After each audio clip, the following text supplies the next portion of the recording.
Cuando hablamos de cine japonés clásico, tres nombres son los que suelen primero aparecer. Son los de Yasuhiro Ozu, Kenji Mizoguchi y Akira Kurosawa. Suele quedar relegado a un cuarto puesto invisible, un director dedicado a un cine de carácter eminentemente femenino y costumbrista. Melodramas que plasmaban un concepto japonés que es el mono no aware, la melancolía de lo efímero, siempre desde la vida cotidiana. Estamos hablando de Mikio Naruse. Nacido en el seno de una familia humilde, comenzó a trabajar a los 15 años en el estudio Shochiku, uno de los más importantes del momento, en el año 1920, justo tras la muerte de su padre. Primero recibiría formación como mecánico dentro del estudio, pero pasaría a ser encargado de atrecho. Debutaba en dirección en 1930, con apenas 25 años, y se convertía rápidamente en un director de estudio, eficiente, laborioso y tranquilo, que solía completar las producciones en el calendario previsto, algo muy importante en el estudio, y habitualmente por debajo del presupuesto, algo todavía más importante. Todo un reflejo de su propia personalidad, tranquila, tímida y enfocada en su trabajo. De las 24 películas mudas que rodó en sus 5 primeros años como director, solamente sobreviven 5, pero en ellas ya podemos encontrar la esencia de su cine y de su forma de ver y entender la vida. De esas 5, solamente una es una comedia, y solamente esta está protagonizada por un hombre. En Flunky Work Hard, del año 1931, seguimos los avatares de un modesto vendedor a domicilio y su periplo para no perder la buena imagen delante de su hijo. Pero en la mayoría de sus casos, y es algo aplicable a su obra en general, sus historias están protagonizadas por mujeres, que se deben enfrentar, habitualmente sin demasiada ayuda, a las circunstancias de la vida, con importancia además para las relaciones materno-filiales. Es el caso de Every Night Dreams, o Sueños cotidianos, de 1933, la película de este periodo, de este primer periodo, que podremos ver en el ciclo organizado por Fundación Japón Madrid. En ella seguimos a una madre soltera que trabaja en los locales nocturnos del barrio de Ginza para sacar adelante a su hijo, eso hasta que su marido regresa al hogar.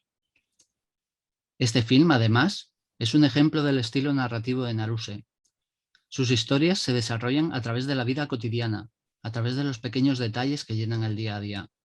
Los movimientos de cámara, con habituales travelings laterales, y en este caso incluso con algún plano cenital, toda una rareza en la época, trasladan el estado de ánimo de los personajes o el tono de su propia historia.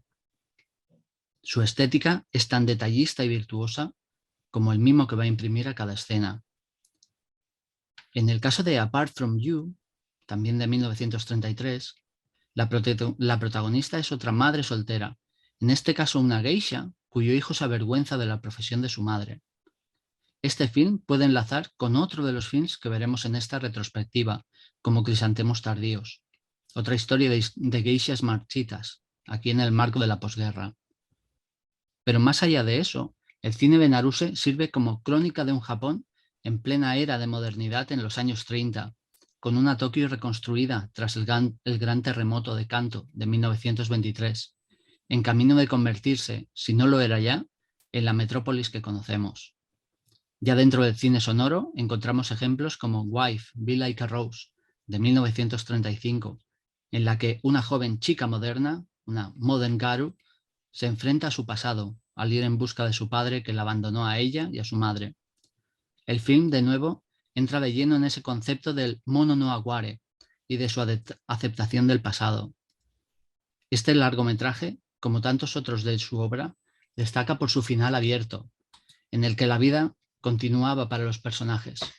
Así sería también para el propio Naruse, que tras la Segunda Guerra Mundial alcanzaría la madurez de su estilo.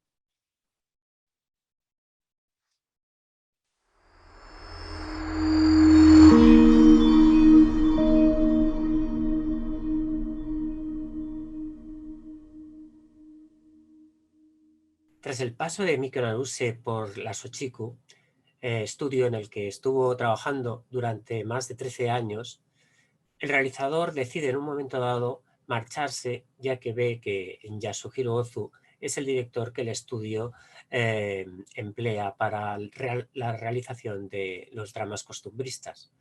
Se marcha a la PCL, estudio que próximamente se convertirá en la Toho y en el que va a realizar su primera película.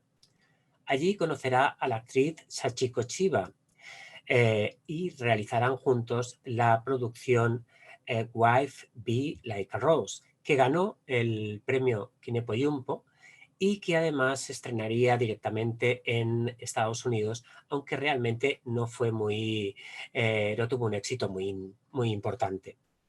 La actriz Sachiko Chiba, que siempre había sido de alguna manera muy bien tratada por los directores, procedía de una familia de clase alta, aquí se va a encontrar con un director que va a hacer algo diferente. Va a hacerla llorar para intentar sacarle o exprimirle o encontrar su gran interpretación. Una interpretación que se consigue y además hace que la relación entre ambos sea tal que al final acaben casándose. Una boda o un matrimonio que desgraciadamente, sobre todo para Mikio Naruse, no va a durar mucho, ya que en plena Segunda Guerra Mundial se separan porque las relaciones con la familia de su mujer no eran muy buenas. El director declaró en una ocasión que entró en un estado, tanto en la guerra como en los primeros años de la posguerra, de una prolongada depresión. Esto hizo que colaborara muy a menudo con otros profesionales y dejara de escribir esos guiones a los que nos tenía acostumbrados. Tanto a El almuerzo, película realizada en 1951, junto a Historia de un vecindario de Yasuhiro Ozu, se les atribuye el renacimiento de un género denominado shomingeki. Estas películas que hablaban de la gente corriente, del vivir o el deambular del día a día de una familia después de o durante la posguerra. Messi está basada en la última e inacabada novela de la escritora Fumiko Hayasaki, de la que Mikio Naruse era un ferviente seguidor y fue la primera novela que pudo adaptar, ya que las Ochiko no le permitieron el poderlo hacer. El almuerzo devuelve al realizador las ganas de rodar. La película gira en torno a una pareja, un típico salaryman, y a su mujer que hace ese día a día en la casa esperándola. Un tercer protagonista, la llegada de la sobrina del marido, va a provocar en la mujer que cuestione su papel dentro del matrimonio. Decir que, al igual que Yasuhiro Ozu, Mikio Naruse retrata a la sociedad japonesa de la posguerra, pero lo hace un tanto de forma diferente. Mientras que el primero tiene una mirada mucho más tradicional dentro de las formas y de las costumbres, el segundo, Naruse, hace que sus personajes luchen contra la tradición e intenten de alguna manera escapar de ella, aunque en algunos casos no les va a ser posible. El retrato que hace de las mujeres también es un retrato más valiente y rebelde. El papel de Michiko Okamoto será uno de los primeros papeles protagonistas de la actriz Setsuko Hara para la Toho, una actriz que va a desfilar por innumerables películas de la época dorada de la mano de directores como Yasuhiro Ozu en Cuentos de Tokio o Primavera Tardía, de Akira Kurosawa en la, espléndida No añoro mi juventud, o de Hiroshi Ingaki, con quien firmaría su último trabajo en 1967, 47 Ronin. Comentaros que esta actriz, Setsuko Hara, fue la que el director Satoshi Kon tomó como modelo a la hora de realizar su película de animación Millennium Actress. El estilo de Mikio Naruse se formó probablemente más en los libros que había leído a lo largo de su vida que las películas que había visto, al contrario de lo que sucedía con los jóvenes compañeros, primero en la Shochiku y poco después en la Toho. El director tiene un estilo que es realista y que está destinado a retratar a gente corriente viviendo vidas corrientes. Esto lo consiguió gracias a unos guiones muy simplificados a los que cortaba todos los diálogos que consideraba superfluos. Evitaba los decorados elaborados, siendo su cámara cada vez más sobria en sus movimientos. Este estilo puede apreciarse en Okazan, Madre, según el propio director, su película más feliz. Okazan cuenta la historia de una madre de la posguerra, una madre que tiene que sacar adelante a su familia, a sus hijas, a sus hijos, junto con su marido, y lo hará de una forma optimista, mirando a la vida de frente. La historia está contada a través de la voz en off de su hija mayor y está basada en el guión de Yoko Mizuki. Yoko Mizuki es una escritora de las pocas escritoras y de las grandes escritoras que tuvieron y que vivió la época dorada del cine japonés, que mantuvo a su familia escribiendo guiones durante la posguerra después de la muerte de su padre e incluso escribiendo radionovelas. La escritora y guionista estuvo activa durante la época de los años 50 y participó en el sistema de estudios, destacando sus trabajos tanto con Mikio Naruse como con Tadashi Mai. Este trabajo en Madre fue tan interesante que el director no intervino en la creación del guión, incluso no quitó ni una coma. Lo aceptó tal cual porque decía que trataba problemas de familia, que es el tema que mejor conoce tanto él como la directora o como la guionista. Dos actrices destacan en la película Madre. La primera de ellas, en el papel de madre, donde realiza una extraordinaria interpretación, es Kinuyo Tanaka. Kinuyo Tanaka, musa de Kenji Mizoguchi como actriz durante más de 14 años, pero en un momento determinado decide ella iniciar su carrera como directora de cine y lo hará en 1953, un año más tarde de esta ocasión, con su película Love Letter. Y por otra parte tenemos a Kyoko Kagawa, una actriz que deslumbra simplemente al verla. Es una actriz que participaría en películas con Mikio Naruse, que también lo haría con Yasuhiro Ozu en Cuentos de Tokio, con Mizoguchi en El Intendente Sancho o con Kurosawa en El Infierno del Odio. Y también, y es una anécdota, participaría un año después, siendo la protagonista de la primera película de Kinuyo Tanaka, Love Letter, que pudo verse el año pasado en una retrospectiva dentro de la Filmoteca de Cataluña.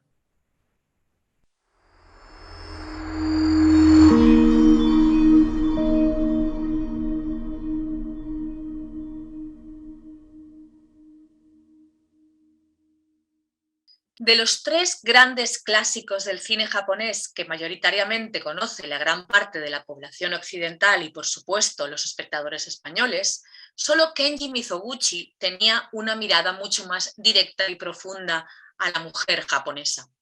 A Yasuhiro Ozu le interesaba mucho más explorar el concepto de familia en sus shomingeki, es decir, esas películas centradas en el drama familiar y en la vida cotidiana de la gente corriente, los roles dentro de la familia, la interrelación entre sus miembros, etc. Para Akira Kurosawa, entre la heterogeneidad de sus propuestas y los grandes roles masculinos de las grandes películas de su filmografía, no había espacio para explorar la condición femenina. Y así llegaríamos al tercero, a Kenji Mizoguchi, al que siempre se le ha considerado un director feminista, aunque claro está, el término feminista en los años 30, 40 e incluso 50 después de la posguerra en Japón distaba mucho de lo que entendemos hoy en día como el término de feminismo. En aquella época dudamos de que ni siquiera entendieran el término en la concepción que tenemos hoy en día. Y aquellos que tenían algún tipo de opinión al respecto tenían un concepto muchísimo más distinto del que tenemos ahora. Un feminista de la época bien podría ser entendido como aquella persona a la que le gustan las mujeres, o sea, un mujeriego bien podría ser también un feminista en aquellos momentos. Eso es, a mi juicio, es a lo que más se acercaba a Mizoguchi y su gusto por la figura femenina, sobre todo por las geishas. De ahí que Mikio Naruse, me niego a clasificarlo en el cuarto puesto como siempre se ha hecho desde la mirada occidental, a juicio de una servidora y a juzgar por sus propuestas que entre el 80 y el 90% de las veces eran protagonizadas por mujeres, es el más feminista de todos ellos. Incluso un feminismo entendido a conciencia o no por su autor, como lo entendemos actualmente, es decir, una lucha por la igualdad de la mujer en la sociedad japonesa, una lucha por los derechos de las mismas. Y es que Naruse en sus películas proponía, sin lugar a dudas, al menos un cuestionamiento del rol de la mujer tanto en el seno familiar como en la sociedad en general. Ya desde sus primeros pasos en la Shuchiku hasta su consolidación en la Toho, a Naruse se le definía, tanto por críticos como por los mismos productores de ambas compañías, como un director que lograba sacar el máximo partido a las actrices del momento. Literalmente, según un mandamás de la Toho, era un director con notable talento para representar la imagen femenina. De hecho, de las 24 películas mudas que rodó Mikio Naruse en sus inicios entre ambas compañías, solo una de ellas fue protagonizada por un hombre. El resto fueron siempre mujeres, como en la que ha propuesto la Fundación Japón Madrid en este ciclo que nos depara por Filmotecas el Naruse Esencial. En la película Every Night Dream, Sueños cotidianos de 1933, un film de 64 minutos, la protagonista es la joven Omitsu, que ejerce de camarera y chica de compañía en un bar para poder sacar adelante a su hijo, ya que su marido ha abandonado el hogar familiar. Una joven emprendedora. Mujeres siempre valientes o por lo menos consecuentes en las situaciones que deben lidiar en su día a día. Dos mujeres influenciarían para mal y para bien en la vida de Mikio Naruse. La primera, su mujer, la actriz Sachiko Chiba, con la que se casó en 1937, pero de la que se separó a los 3 años de su matrimonio, sumiéndolo en un bache tanto personal como profesional. A la separación habría que añadir ya el ambiente militarista cada vez más acusado del país, cuando la Segunda Guerra Sino-Japonesa ya estaba en marcha. Pero sería otra mujer la que lo sacaría del agujero, por así decirlo, y estamos hablando de la escritora Fumiko Hayashi. Coetáneos, pero sin conocerse nunca, también porque la escritora murió prematuramente muy joven, Naruse se sentía profundamente atraído por la literatura de Hayashi. Así, cuando el director asignado a la producción de Meshi, El almuerzo, en 1951, se puso enfermo, y Mikio Naruse tuvo que sustituirle, no pudo más que congratularse por el hecho. Iba a dirigir, ya en la posguerra, la última novela inacabada de Hayashi. ¿Y cuál es el hilo conductor de la historia? Ni más ni menos que Setsuko Hara, joven esposa que se cuestiona su vida matrimonial. ¿Es solo lavar, fregar, preparar comidas y esperar el regreso del marido a lo que debe aspirar una mujer hoy en día? Un planteamiento más que valiente para la época, y no solo de palabra, sino que la protagonista abandonará el hogar, dejará a su esposo para averiguar cuál es el sentido de su vida. Hasta en 6 ocasiones Naruse dio vida en el cine a las novelas de Fumiko Hayashi. En esta retrospectiva de Naruse Esencial también podremos ver 2 de ellas: Bangiku, Crisantemos tardíos, de 1954, y Ukigumo, Nubes flotantes, de 1955. En ambas propuestas, las mujeres toman el liderazgo. En la primera, Crisantemos tardíos, seguimos a un grupo de antiguas geishas ya entradas en años y que, habiendo dejado atrás la profesión, intentan salir adelante con sus respectivos negocios. Es decir, son empresarias. Una de ellas dice en un momento dado: voy a ganar dinero, voy a sacar adelante este lugar, un hotel-restaurante que regenta, y después tendré un hijo. He aquí, mujeres independientes que saben lo que quieren. En Nubes flotantes, la voz cantante de la historia la lleva una repatriada de la Indochina francesa que vuelve a Japón después de la guerra. ante la imposibilidad de reunirse con su amante y ser su esposa, saldrá adelante como buenamente pueda, en la que probablemente sea el personaje femenino más desvalido, ella misma se describe así, de toda la filmografía de Naruse.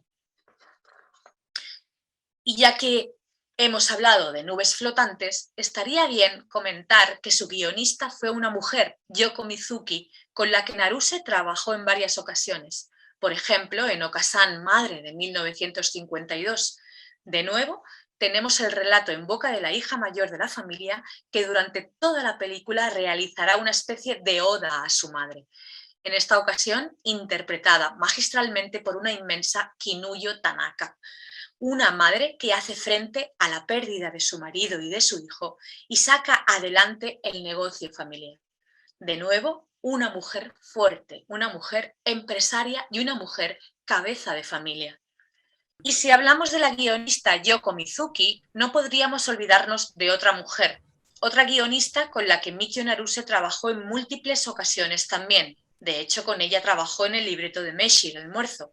Hablamos de Sumie Tanaka, cuyos guiones también son los de Crisantemos tardíos, Diario de una vagabunda o Relámpago, todas ellas firmadas por Naruse de novelas de Hayashi.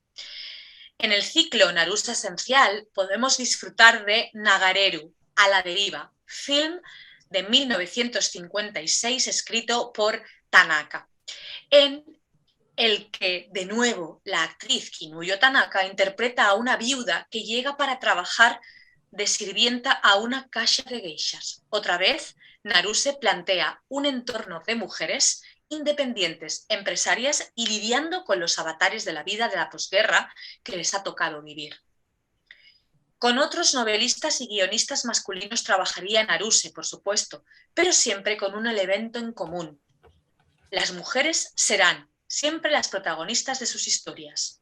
Por ejemplo, con el escritor Yasunari Kawabata realizó Yama no Oto, La voz de la montaña, en 1954, película que también puede verse en la retrospectiva y en la cual vemos a Setsuko Hara llevar altiva su cara y sus quehaceres domésticos a pesar de que sabe que su marido le es infiel.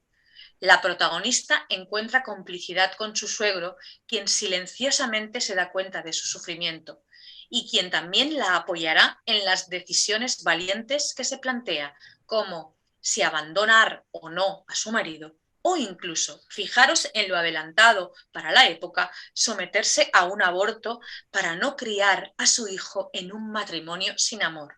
Increíble.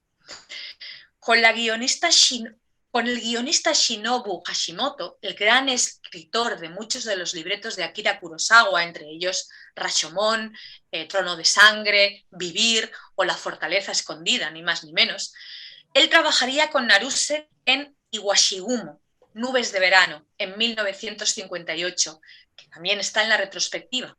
De nuevo, una viuda debe hacerse cargo de su hijo y sacar adelante la granja y las tierras de la familia de su marido, a pesar del control estricto al que su suegra la somete y del que intentará escapar.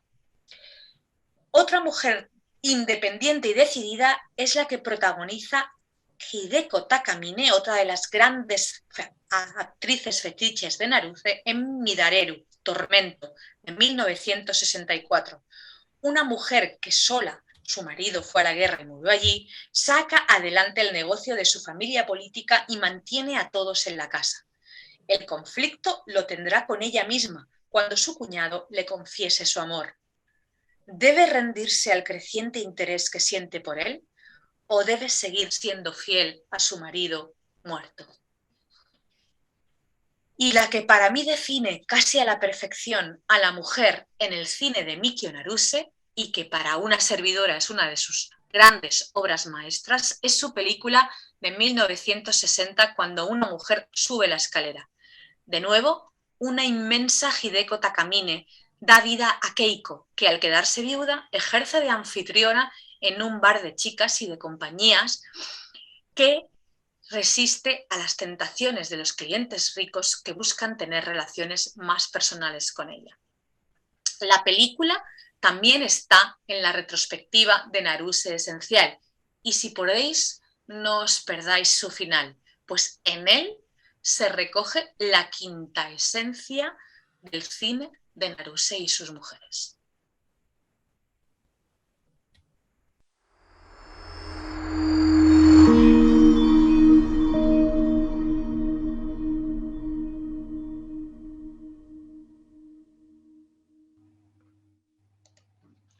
Fumiko Hayashi fue una de las escritoras más populares en el Japón de la década de 1950. A pesar de que ella no llegó a disfrutar demasiado de la fama, pues murió prematuramente a los 47 años a consecuencia de varios problemas cardiovasculares. Escribió poesía, cuentos infantiles, novelas, ensayos, pero el camino literario para nada le resultó fácil y estuvo luchando estoicamente para posicionarse en un círculo literario amparado sobre todo por hombres. Vivió una infancia marcada por la pobreza y el desarraigo. Ella era una chica de campo y en 1922, tras graduarse en el instituto, se trasladó a Tokio siguiendo los pasos de un joven que le había prometido matrimonio. En la capital japonesa sobrevivió desempeñando trabajos mal pagados, haciendo de chica de alterne, viviendo con diversos amantes, vamos, que intentaba salir como podía adelante. La efervescencia vida cultural y burguesa de la capital nipona hizo que no perdiera su empeño en la escritura y su formación autodidacta la dotó de un estilo propio, hasta que hizo de ella su profesión. Profesión que se vio truncada por la participación de Japón en la Segunda Guerra Mundial. Y a pesar de no querer involucrarse en la contienda, se ofreció para difundir la propaganda imperialista, convirtiéndose en la primera mujer japonesa en poder entrar en la ciudad de Nankín, algo que después no le perdonarían algunos. Su cumbre literaria se produjo justo al finalizar la Segunda Guerra Mundial y muchos de sus trabajos giran en torno a la temática de la mujer de espíritu libre y las relaciones tormentosas, así como las miserias de las clases trabajadoras o de las clases bajas. Temáticas que rápidamente captaron la atención de los productores de cine y de algunos cineastas empeñados en filmar melodramas. Evidentemente, uno de ellos fue nuestro Mikio Naruse. Resulta cuanto menos curioso que, siendo coetáneos y compartiendo en un momento determinado el éxito en sus respectivas disciplinas artísticas, Naruse y Hayashi no se conocieran personalmente y nunca llegasen a coincidir en un plató. La razón seguramente responde a una característica compartida y dominante en sus caracteres, como era la timidez. Otro rasgo que compartían era que ambos eran fumadores empedernidos. Con todo esto, Naruse siempre afirmaba que mi camino como realizador me acercaba a la literatura de Hayashi. Creía que aprendería mucho si seguía adaptando obras suyas. De hecho, hay pocos ejemplos de un cineasta japonés que se haya hecho cargo de 6 libros de un solo autor, en este caso de una autora japonesa. El bueno de Naruse empezó adaptando su última novela, precisamente, Meshi, más conocida aquí por El almuerzo, del año 1951, la película, y una novela inacabada por el fallecimiento repentino de su autora. Por ella empezaremos porque es una de las más alabadas, sin duda, tanto por la crítica literaria como también por algunos críticos cinematográficos, y por varios motivos. El primero es que una de las razones respondía a la necesidad de una crítica que necesitaba precisamente referentes para analizar esta Gendai-geki, cuya singularidad costumbrista quisieron emparentarla con las películas de Yasuhiro Ozu. Los espacios comunes, la tensión matrimonial, la manera de rodar más a ras de suelo en las secuencias interiores y la manera de servir esta meshi, es decir, la comida que integra la dieta diaria de cualquier japonés, fueron determinantes para estas comparativas nada desencaminadas. Y como valor superlativo, la presencia de la gran Setsuko Hara. Por otro lado, por el tono pesimista, muy característico de la novela y que Naruse respetó de manera escrupulosa, a pesar de aportar ese impuesto happy end que pedían los productores en aquel entonces. Naruse también fue respetuoso con las localizaciones, que en esta ocasión se desplazan de Tokio a la ciudad de Osaka. Naruse siempre dijo que la lectura de Meshi fue clave en su recuperación anímica y artística. y muchos coincidieron con el estreno de la película, supuso el fin de la crisis creativa de Naruse y que gracias a ella superó el bache en el que había caído durante la posguerra. Luego se recuperó y la siguiente producción que encaró Naruse fue precisamente otra adaptación de Hayashi, Inazuma, que se podría traducir por relámpago. Por lo tanto, encadenó 2 producciones seguidas con la prosa de Hayashi como inspiración. En ella, en esta película, tuvo que alterar el contexto del relato, pues si bien Hayashi la escribió como una novela de preguerra, Naruse situó la historia en la posguerra, siguiendo la figura de una muchacha de 23 años que quiere mantenerse por sí misma sin tener que depender de la figura marital. Al igual que su madre soltera y sus 3 hermanos mayores, todos de diferentes padres, viven en una shitamachi, es decir, uno de esos suburbios de Tokio en el que residían personas de clase trabajadora o que emigraron del campo a la ciudad. Vaya, una producción que sin quererlo nos acercaba a la figura real de Hayashi en cuanto ésta se tomó a ella misma de molde para configurar a la heroína de su historia, que en la película es interpretada en este caso por Hideko Takamine de manera risueña y pizpireta. Mientras que por otro lado, en Suma, Esposa, que fue la siguiente producción que adaptó de Hayashi, esta exploraba el rol de la mujer en una relación matrimonial convencional. Cómo se sentía, cómo debía actuar, sus anhelos, etcétera, etcétera. Es decir, que Naruse firmó un trabajo muy academicista con Mieko Takamine, nada que ver con Hideko Takamine, como actriz que desafiaba las reglas matrimoniales en un Japón que aún se recuperaba de su participación en la Segunda Guerra Mundial. La siguiente adaptación que hizo Naruse fue Bangiku, del año 1954, que en realidad en Bangiku lo que hizo Naruse fue adaptar 3 relatos cortos que tenían como telón de fondo el mundo de las geishas en una sola producción. Bangiku, que se puede traducir por crisantemos tardíos, su título no deja de ser una hipérbole de la edad de su protagonista. Una geisha entrada en años, pero aún en activo, que recuerda sus días gloriosos mientras recibe la visita de un antiguo cliente y amante.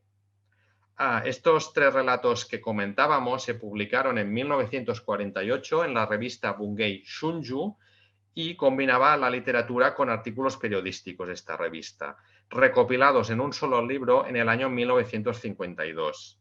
Son 3 cuentos sobre la madurez en la que Hayashi apela a la nostalgia y la melancolía, de la que Naruse, como todos sabemos, era todo un experto a nivel cinematográfico. Destacar a Haruki Sugimura en el papel de esta geisha que se niega a jubilarse y que además era rostro habitual en los films del director. Un drama en la que Hayashi vuelve a remarcar la vital necesidad de la figura femenina para construir el Japón moderno que imaginó para los años 50 y que evidentemente ella no pudo ni ver ni disfrutar. Y para dramas, Ukigumo, literalmente Nubes flotantes, del año 1955. Hayashi la dejó terminada justo antes de morir, y puede que los problemas de salud que acarreaba contagiaran su relato de pesimismo y exasperación, como si pronosticara su imprevista fatalidad. Evidentemente, Hayashi no pudo ver la versión de Naruse al cine, quien aprovechó todos los elementos más dramáticos de la novela para perfilar una de sus mejores producciones. En este caso, destacamos la labor de la guionista Yoko Mizuki, que supo extraer los momentos más intensos de la novela y reunirlos en un libreto que Naruse bordó a la perfección. Decir también que la novela se halla editada en España, igual que la siguiente obra de Hayashi con la que finalizaremos. Terminamos pues con la obra más autobiográfica e influyente de Hayashi en un Japón cuyos ciudadanos soñaban en un futuro próspero y que vieron truncados sus anhelos por el auge militarista. Estamos hablando de Horoki, Diario de una vagabunda. Que esta novela, en este caso, igual que pasó con Bangiku, fue publicada inicialmente por entregas entre 1928 y 1930 y le procuró un éxito editorial sin precedentes y la que realmente le hizo despegar en el campo literario. La novela también está publicada en España, si bien la película permanece inédita. La producción fue rodada tardíamente por Naruse en 1962, cuando ya había sido adaptada al teatro y en otro film. Refleja los años mozos de Hayashi, desde su llegada a Tokio con 23 añitos, sus primeros meses viviendo en una shitamachi, en uno de esos suburbios que comentábamos, sus trabajos mal pagados, por ejemplo, estuvo trabajando en una fábrica de juguetes, hasta sus primeros pinitos literarios. Hayashi aquí la interpreta la propia Hideko Takamine con una infinidad de registros dramáticos increíble. Naruse propuso un melodrama sin escatimar los pasajes más dolorosos de la autora, como la relación tormentosa y de maltrato psicológico con uno de sus amantes, un escritor frustrado que nunca llegó tampoco a despegar. También se reserva unos minutos para filmar el lanzamiento de la propia autobiografía, en un juego metacinematográfico sorprendentemente por la época en la cual se rodó. La película termina evocando uno de sus poemas más famosos. Corta es la vida de una flor, la mía fue de dolor. Una cita que apareció reflejada en el cartel japonés de la época. Fue por tanto la última incursión de Naruse en la vida de Hayashi y sin duda a ella le debe algunas de sus mejores producciones cinematográficas.